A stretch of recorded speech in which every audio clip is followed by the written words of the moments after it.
I was listening to a guy earlier, and he was doing a live stream. Holy shit, it's about to rain pretty fucking hard. I can feel it.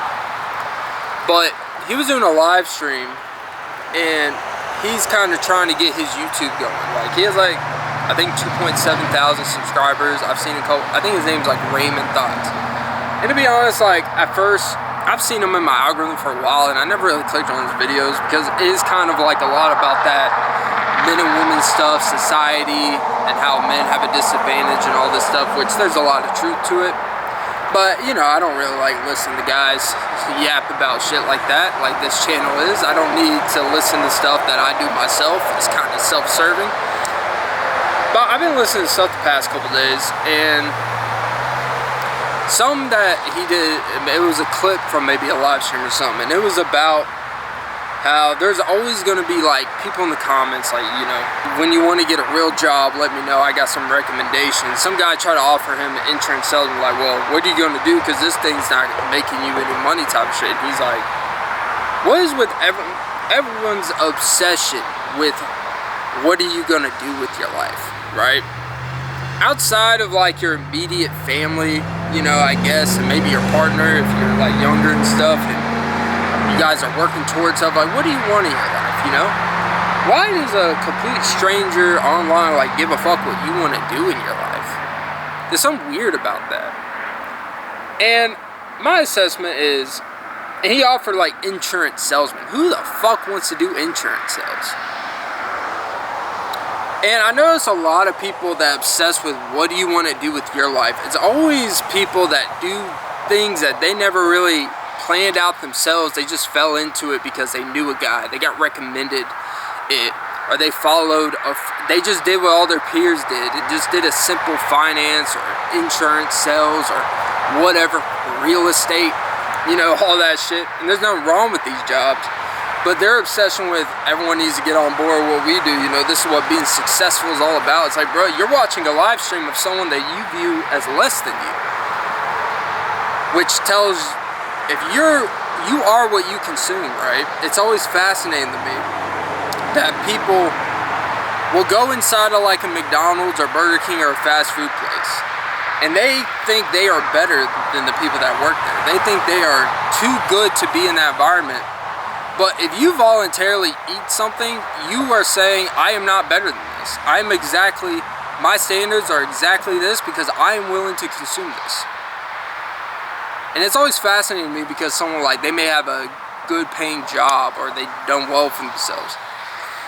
Because I used to work at some of these places when I was younger. My first job was at McDonald's. And I was young, so you never really get that. But when a customer's mad, and it'll be guys like, well, you know, when you guys want a real fucking job and all this shit, it's like, bro, like, you're working outside, like right there on the sidewalk, making $4 extra an hour. It'll be guys that do like pretty minimal level jobs, but they make you know, maybe 20 to 30% more than you, and then all of a sudden they have this false sense that like they're out here doing better than you just because they don't work in a certain place. It's like, but you're eating here. If you're willing to eat this trash ass food, you know, like McDonald's CEO doesn't think, he's like, hey, this is pretty tough, you know. I can't really be seen eating this. Like, I care about my body. You can't sit here and talk about how much you are better than people if you're willing to eat that shit. If you're willing to go into a place that you are better than, by default, you're submitting that I am not better than this. Because I don't put myself around people, not that I think I'm better than but I don't put myself around people that I feel like I don't want to be involved in this. I don't want to be associated with this type of behavior. So you can't be someone who's a superior person and you only have control to say no to things that you think you're better than. You're here at fucking McDonald's eating. You're not any better than anything. You're the same piece of shit as the rest of us. But going back to these are the same people that they think because they have some type of security in their job, this false sense of security, and they have a job that they could put on a resume that people will be like, oh, okay, yeah, you could rent an apartment, I guess, with that shit, you know. You could put that on a W-2. You could file taxes with that, you know, it's a real thing. people all of a sudden think like, oh, I'm better than, it's like, you're consuming me. You're watching this. You're the same piece of shit as the person you're watching. You're not any better than that, right? You are what you consume, for better or worse. It's people that are obsessed with what you do. It's almost like they want everyone to do what they do to validate what they do. And I notice with a lot of people that do these standard jobs like insurance salesman and being, you know, fill in the blank bullshit job that pays well enough, and they're always wearing polos when they go to the Braves game, cargo shorts, slick gelled hair. You know the guy I'm fucking talking about. They all look the fucking same. They all need everyone that doesn't quote unquote have stability or a standard job or does gig work, and they want everyone to hop on their bandwagon because they just followed what all their friends do. Like, it's the guys, they're like 33 years old, they do the same job as the guys they went to college to. Every couple months they get drunk and go to a ball game, they get drunk, go to a bar together, and they do the same bullshit. And they have this false sense of they all live in the same fucking neighborhoods, the same fucking house. They go to the same fucking golf courses that they can't afford. They go and do all the same fucking shit. And they didn't really think about shit themselves. They're just like, yeah, this is what everyone's doing. I want some type of cool, you know, regular, stable job, and there's nothing wrong with that. But then, like, they act like everyone should want to fucking do that. It's like, no, I do not want to do that. That seems a pretty, like, not for me. I'm not gonna say bad life. If you're making an okay living, you know, good for you. But it's fascinating, like, what are you gonna do with your life? It's like, I'm worried about bettering myself today. I'm worrying about, you know, thinking about the work I'm doing today to pay off 3 months from now, 6 months from now. Just because I don't sit here and stress about every fucking thing in life about how much I'm making today doesn't mean I don't care. It just means I can view a bigger picture. And sometimes when you pursue different things, you're on a different timeline. If you pursue the regular, you know, standard stuff that you can apply for a job, then you're on the same timeline as everyone else. You'll know, if I start this job, I get paid in a couple weeks, and I get in that cycle, I know the structure of pay, and I know like what my outcome can be. Where this, man, like, you could do something like this for years and not make much money, or it could pop off in a couple months. You could do trading and it could work out immediately. Sometimes you lose money, sometimes it takes years. You may get good, and when you get good, you get really fucking good. And that's the reality of all this shit, man. There's no timeline. It's just about getting better, and when the time is right, financially, everything will take care of itself, right? But people don't realize, like, oh, you know, you do, it's like, if I do something like that, it's going to take my mental capacity away from these things. There's just a time issue. You can't really do that job at this time and really do this realistically. You can, but there's always, you're burning candles at both ends. Everyone's always obsessed when you have kind of like a turning point in your life, right? Where you may have some job instability. People start becoming obsessed with what you do and what you're going to do, and they have this perception that you just do nothing in the day because you don't talk about everything you do in the day. And it's a way for them to validate, to face their demons. Not demons, but I think about, I go about my day and I make every choice of what I do in the day, and no one can tell me what I can or can't do. And there's a power to that. And a lot of people's days are structured without them having any input in it. And that's a part of life I don't want anymore. I want to structure my day. That's the point of pursuing these entrepreneurial stuff. I hate that term, entrepreneurial business owner. Like, I hate that, because everyone's a fucking business owner if they, you know, just make money outside of a W-2 and all that shit. Like, everyone really abuses the entrepreneurial business thing. I just want to be able to make money myself and do something that I enjoy, something that I wake up and actually give a fuck about and live this life about. There's no point of working out, being in shape, feeling good about yourself, and taking care of yourself and eating well and you know, doing this thing you enjoy, having a partner you love, and all this stuff, and then you just hate what you do, because then all those things, it's like, now what happens if you dislike what you do for your job? You put more pressure on the people you love, whether that's your wife, your partner, your family, depending on your living situation, and you put more pressure on them to make you happy and to fulfill you. Where if you have a good balance of, I like what I do, I love my family, even if, like, let's say you're having issues at home, you can always come to work and be like, I can focus on this, enjoy it, and then deal with that when I get home and fix that.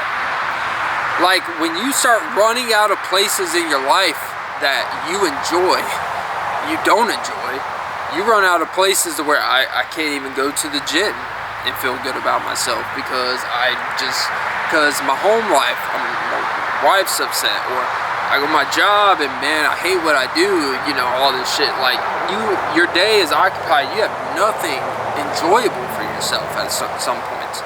And I think creating a life, it doesn't mean you're always going to be happy all the time. That's not really the point. But you should always, when things aren't going well in what you're doing, or things are stagnant in what you're doing, if you still prove that you enjoy it, then eventually everything takes care of itself, you know? And going back to, like, dating, for example, you know, too many people, they seek too much validation that they haven't built themselves. And I think something, when you come from a good home, in terms of, like, my parents have been together since I was like 2 years old. They've been married for most of that time, and so, like, yeah, you see the real, what real marriage looks like, the good, the bad, and the really ugly. I've seen the financial stress growing up. Like, that shit is no joke, and that's why I don't ever want to talk about finances with my partner, in terms of, like, doesn't mean, like, you don't need to talk about it, but I want to be in a financial position where we don't argue about money. I don't want it.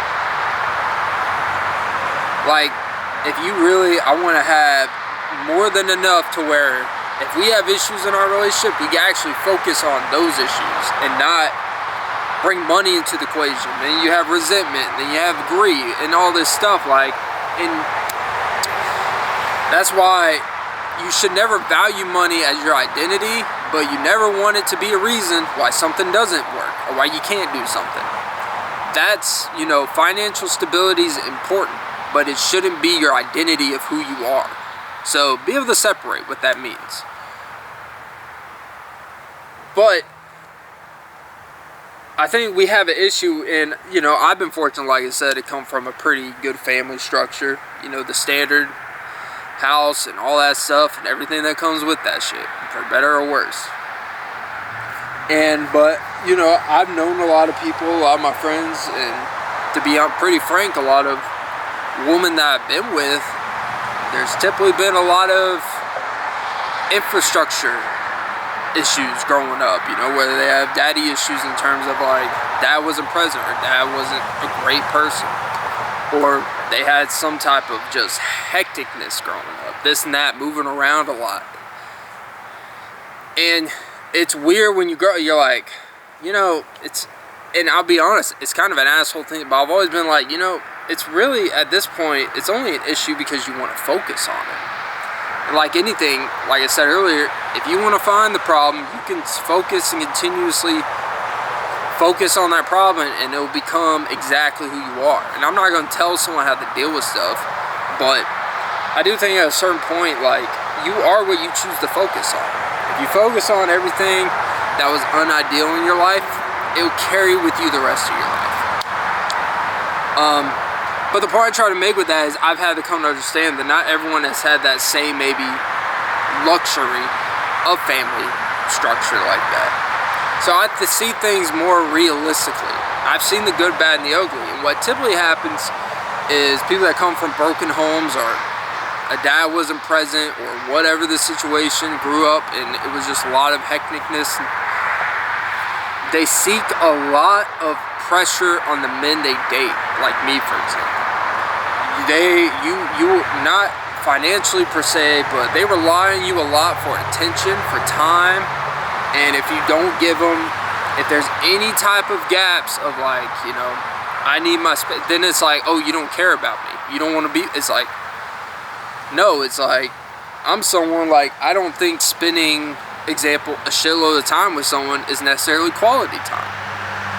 And that's always typically an issue in relationships I've been with, is I value time with myself because I enjoy things that I do by myself. I have hobbies, I have interests. And because I feel like if you do what you love in a day, you enjoy your life, when you meet up with, you know, your partner, your girlfriend, your friends, you're gonna be like the best version. You're gonna be happier, you're gonna be relaxed, you're not gonna be anxious. And I think that's why a lot of people are fucking anxious. Everyone's fucking anxious because they don't even know what the fuck they like to do in life. And we put a lot of pressure on random guys and girls that we meet when we're dating. And we put this pressure of, you've got to fulfill all these things, when I don't need someone to fulfill a whole lot. I'm pretty relaxed at this point in my life. Like, I enjoy what I do. It's like, if we're around each other, there's a feeling, there's like a comfort. That's all I really seek. And that sounds simple. Like, oh, you don't have standards. It's like, it's not that I don't have standards, it's I'm not fucking complicated for no fucking reason. The more, you know, being complicated doesn't equate to standards. Being difficult does not mean more standards. You can have standards and a pretty low maintenance person. It just means you see people for who they are. You don't nitpick. Oh, he was this and that. But you know what? He didn't, when we went to the restaurant, he, you know, he didn't sit me down. Like, you start nitpicking every little, if 98% of the date is great, people will focus on the 1 or 2% where it was kind of awkward.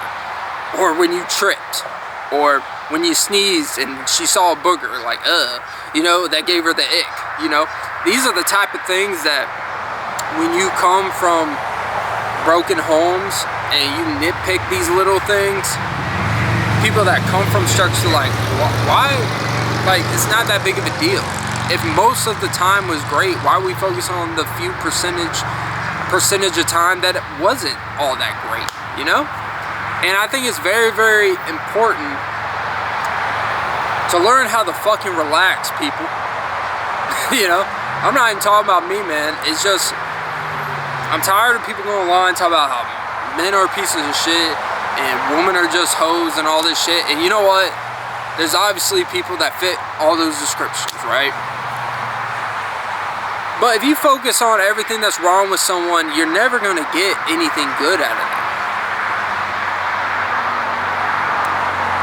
And I've noticed, as someone who comes from a very fortunate situation from the family structure, I don't come from money in any capacity, but I've noticed, you know, with the example with my dad and his brother, you know, his brother has made a lot of money. He runs like his stepdad's business and stuff like that, so he always has money.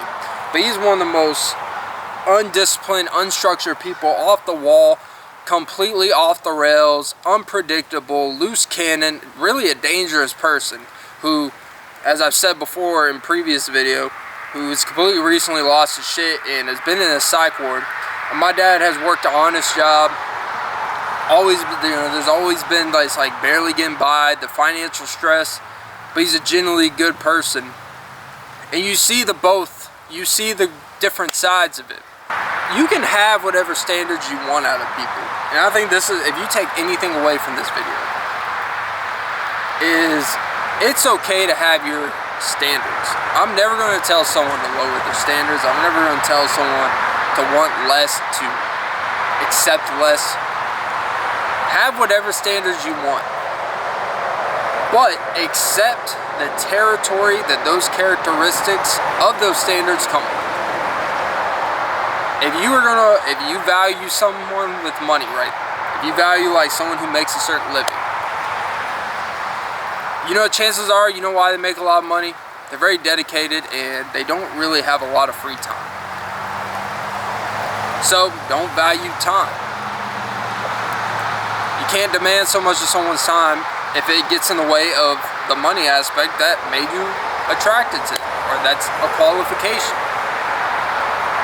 Don't be with someone that is unpredictable and keeps you excited, keeps your pussy wet, or keeps your dick hard, and because you don't know 1 minute is this, 1 minute is that, so it keeps you on edge and stress, and then, you know, get mad when they throw a vase at you, you know? It probably comes with some type of domestic situation. Not advocating it, but these characteristics, there's good, there's the fun, and then there's the not so fun side of every. Like, you could be with someone who's pretty boring and all that stuff, and you're probably not gonna feel, you know, this elation of the up and down of the life and all this stuff. But you know what? You also never gonna have to worry about your safety. You may never have to worry about, you know, your kid's safety. Someone who's reliable, someone who's not selfish. Like, if you're dealing with people that have these certain specific characteristics, there's probably gonna be a lot of unideal stuff that comes with it. And that's all it is. Like, don't be mad if you meet a guy who's in shape, for example, works out, and then you meet him, and then it's like, man, you know, I really would like to spend more time in the morning together, but he's always up at 5 a.m. because he goes for a run or he goes to the gym. And he starts his day, comes home, does this, and goes to work. And you have no time for him in the morning, but that's how he runs his day, and that's how he stays in the shape he does, and that's how he stays mental clarity, and that's what makes him who he is. And then the second you think you're entitled to take that away, you're taking a version of him that you got attracted to. So it's okay to have whatever standards you want, but be okay with what it comes with. Because there's no amazing characteristics that don't come with some baggage, good or bad. We are all flawed. All characteristics come with something. All qualities, good or bad, come with the opposite.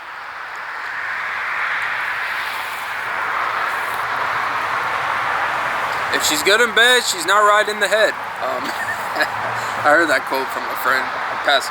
He unfortunately passed away years and years ago, but he was a really good friend of mine, and I used to go with him to like DJ sets. And I was young at the time. I was very naive to the outside world. Not that I was sheltered growing up, but I never really like went out like that. And when I started setting up DJ equipment, going to like these nightclubs that he partially owned and these like hotels that had these like, I remember one time we set up this, I went with him, it was in downtown Atlanta. It was at, what was it? Not the Doubletree, one of those like pretty nice hotels type of thing. I don't remember the exact one, but it was a pretty like, you know, I think it was like a Hyatt, something like that, but like a hybrid one. But anyways, it was actually a 20-year alumni event, like of a graduating class of Tuskegee, specifically. And I remember setting up the equipment, and it was like, you know, I was a single guy at the time, like, you know, but I was not like this version of myself. I was very like corny, nervous in a way. I was not really social. I didn't really take advantage of it, but setting up equipment, there was pretty attractive ladies there, and there was this like one crazy ass woman, right? She was like, from the moment we got like 30 minutes before like the actual event started and we're setting up whatever, she was coming to like him specifically because she was like probably 30s or 40s, but you know, I was a young buckaroo at the time, and I worked out. I was starting to get in pretty like visible shape, and she's like, well, if you don't want nothing with me, you know, I feel like this young, I forgot to use that word, but it was like, this young man, I feel like he take care of a few things. And I was like, oh, only if you knew that wasn't true. But I just remember like vividly, and after that, like, he's like, see, you gotta be careful with me like that. I'm like, why? Because she's good in bed, she's not good in the head. And he's like, I can tell when a woman's good in bed. She is, and she'll fuck up your life as well. I was like, how you say that? Oh, why you say that? And he's like, you see her finger? I'm like, what? It's like, she's married. And I was like, oh, yeah. And I was like, oh. So yeah, learned very hard way that marriage will not stop middle-aged black woman from ending with a young 20-year-old white dude. That's the moral of the story. But no, in all seriousness, I think it's just just learn to take accountability for your shit. Stop blaming, stop blaming the opposite sex for why you get none, I guess, essentially. But yeah, I'm gonna wrap it up there. I had no clue what I was gonna talk about, but I felt like I did pretty decent. I'll probably cut this up into 2. This is for me, the editing, because I'm so far ahead of schedule for these videos. Holy shit. But yeah, if you guys found value in this video, please like, please comment, please subscribe, please engage, share. Yeah, that was this edition of Socially Inept Thoughts. My name is Clint, and so yeah, have a great day, morning, night, and evening.